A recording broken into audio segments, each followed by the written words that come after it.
रामकृष्ण हरे. सज्जन हो, मदनाला जिंकता येते का या विषयावर आजचा आपला हा भाग आहे. इंद्रियांचा प्रभाव इतका मोठा आहे की भल्या भल्यांना इंद्रिय आवरणं अवघड जातं. आणि म्हणून अर्जुन काय, विश्वामित्र काय, बडे बडे अगदी पाराशर ऋषी काय, पाराशर विश्वामित्र वातांबपर्णाशनैः तेपि स्त्रीमुखपंकजं सुललितं दृष्ट्वैव मोहंगतः. असं अनेक उदाहरणं आहेत. आणि त्यामुळे इंद्रियाला जिंकता येतं का या विषयावर आज आपण हा भाग सादर करीत आहोत. तर याच्यावर एक जैमिनी आणि व्यास यांचा दृष्टांत आपण सादर करीत आहोत. म्हणजे आपल्या लक्षात येईल की नेमकं काय आहे ते. व्यासोचिष्ट जगत्त्रयम असं म्हटलं आहे. नमोस्तुते व्यास विशाल बुद्धे पुल्लारविंदा यतपत्र नेत्र येन त्वया भारत तैलपूर्णः प्रज्वालितो ज्ञानमय प्रदीपः. असे ते महान व्यास आणि त्यांचे शिष्य जैमिनीने जे लिहिलं ते वेदाची पूर्वमीमांसा म्हणजे कर्मकांड आणि उपासना असा एक भाग केला. आणि उत्तर भागामध्ये म्हणजे पूर्वमीमांसा आणि उत्तर मीमांसा. मीमांसा म्हणजे ज्ञान चर्चा, तर उत्तर मीमांसा व्यासांनी लिहिली. तेव्हा असे दोन भाग वेदाचे केले. वेद खरं म्हणजे अगोदर त्रिकांड वै वेदा हा 3 कांड होते, कर्म उपासना आणि ज्ञान. पण त्याचे 2च भाग केले. त्याच्या अगोदर षडांग वै वेदा हा वेदाचे 6 अंग होते. म्हणजे कमी कमी करून थोडक्यात कसं सांगता येईल असं जे काम मोठं केलं ते व्यासांनी आणि जैमिनींनी केलं. त्या व्यासांचे शिष्य जैमिनी. एकदा असाच प्रसंग की व्यासांनी जैमिनीला एक श्लोक लिहायला सांगितला. आणि तो श्लोक असा होता, मात्रा स्वस्त्रा दुहित्रा वा नैव शय्यासनो भवेत बलवान इंद्रियग्रामो विद्वांसमपि कर्षते. अर्थ, मात्रा म्हणजे आई, स्वस्रा सासू आणि दुहित्रा म्हणजे बहीण या नैक एकासनो भवेत यांच्याबरोबर एका आसनावर बसू नये. म्हणजे आसनावर बसू नये, त्यांच्याबरोबर शयनसुद्धा एका आसनावर झोपू पण नये असा त्याचा अर्थ. यांच्यासुद्धा म्हणजे इतरांचं तर नाहीच नाही, पण या आपल्या अतिशय जवळच्या नातेवाईक नातलग असूनसुद्धा त्यांच्या एका आसनावर तरुण पुरुषाने अर्थात बसू नये असा श्लोक लिहायला सांगितला. तर हा श्लोक लिहिता लिहिता जैमिनीने प्रतिप्रश्न केला, शंका घेतली. आणि जैमिनी म्हणाले, गुरु महाराज, विद्वांसम अपिकर्षती हे जे पद आहे, हा जो अर्थ आहे की बलवान इंद्रिय ग्रामो, इंद्रियांचा गाव इतकं बलवान आहे की विद्वांसम अपिकर्षती, विद्वानाला सुद्धा तो आकर्षित करू शकतो, म्हणजे मोहात पाडू शकतो. हे जे तुम्ही लिहायचं सांगताय ना, तर याच्यावर माझा आक्षेप आहे. म्हणले काय आक्षेप आहे? तर म्हणाले असं लिहा, विद्वांसम अपि नापिकर्षती, न तिथे घाला. म्हणजे विद्वानाला ते आकर्षित नाही करू शकत. कारण तो विद्वान असतो, ज्ञानी असतो, त्यांच्या अधीन इंद्रिय असू शकतात असा त्यांनी प्रतिपक्ष मांडला. म्हणजे पूर्वपक्ष मांडला जैमिनींनी. तेव्हा व्यासांना काय त्याचा तो पूर्वपक्ष पटला नाही. व्यासांना असं वाटलं की याला आता प्रात्यक्षिकच केव्हा तरी करून दाखवू आणि मगच हा श्लोक लिहू. म्हणून व्यासांनी सांगितलं, ठीक आहे, तुम्ही म्हणतात ते बरोबर आहे. असं आपण सध्या दुर्जन तुष्यतून न्यायाप्रमाणे आता सध्या तात्पुरतं बरोबर आहे असं तुमचं मानतो मी, केव्हा तरी बघू, हा श्लोक सध्या तरी रद्द करूया. आणि तो श्लोक लिहायचा रद्द केला.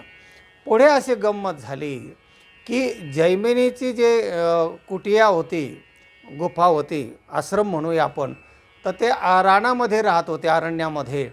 तर त्या गुहेमध्ये झोपडीच्या समोर यज्ञशाळा होती आणि त्या झोपडीच्या लागून एक वळचण म्हणतात त्याला, असा एक पाऊस लागू नये झोपडीच्या अगोदर, तर अशी एक वळचण ती बी कुडाची याची त्याची गवताचीच केलेली होती.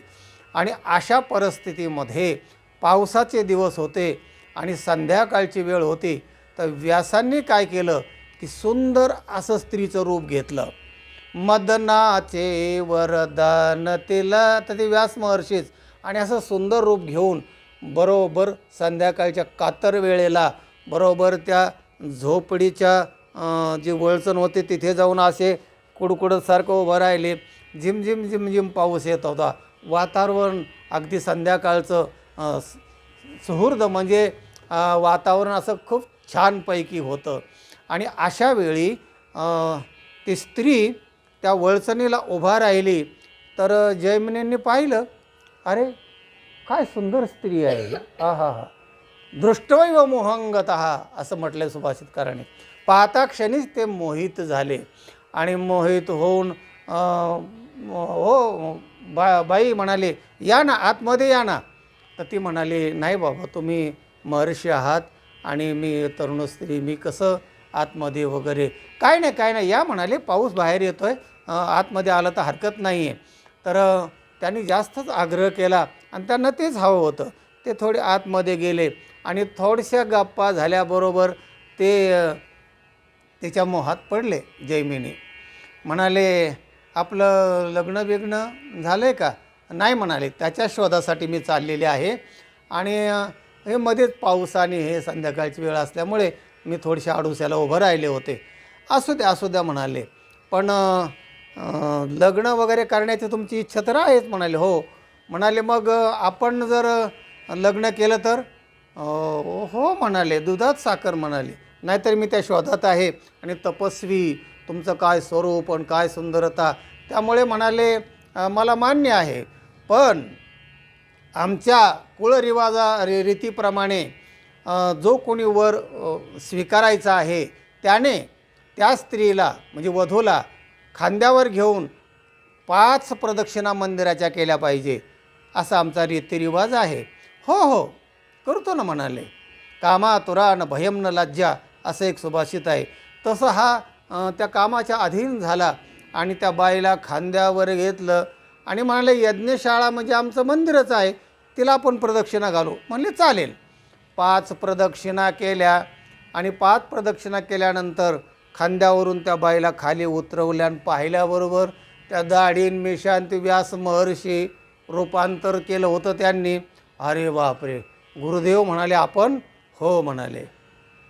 तो म्हणाला होतास ना काही कालांतराच्या अगोदर की विद्वांसम नापिकर्षती घाला म्हणून, तर त्याच्यासाठी म्हणाले तू आकर्षित झाला का नाही एवढा मोठा, तूच आक्षेप घेतला होतास, तर इंद्रियाने तुला आकर्षित केलं की नाही? मग तो हातच जोडले त्याने, म्हणले ठीक आहे बाबा, तुम्ही विद्वांसम अपि कर्षती, विद्वानाला ही इंद्रिय आकर्षित करू शकतात, असा तो श्लोक लिहिला आणि तो रूढ केला. अशा प्रकारचा हा श्लोक रूढ झाला, अनेक लोकांच्या पाठ आहे.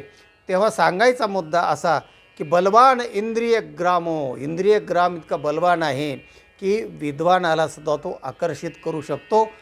असा हा आजचा व्हिडिओचा भाग आहे. आता दुसरा जो आपला भाग आहे, तर मग इंद्रिय आवरता येतात, संयम करा, विवेक करा, अमुक असा जो दुसरा भाग आहे, याची जी दुसरी बाजू आहे ती आता पुढच्या भागामध्ये म्हणजे दुसऱ्या भागामध्ये पाहू. आजचा भाग तर असा आहे की विद्वानालाही इंद्रिय आकर्षित करू शकतात आणि ते प्रात्यक्षिक व्यासांनी करून दाखवलं. जैमिनीसारखा महान ज्ञानीसुद्धा बोलला, असा हा व्हिडिओचा तात्पर्य अर्थ आहे. आता दुसरा व्हिडिओ म्हणजे दुसरा भाग, याची दुसरी बाजू पुढच्या व्हिडिओमध्ये पाहू. हा व्हिडिओ इतरांना पाठवा, लाईक करा. ज्यांनी चॅनलला सबस्क्राईब केलं नाही त्यांनी जरूर सबस्क्राईब करा. ज्ञान वाटा. रामकृष्ण हरी.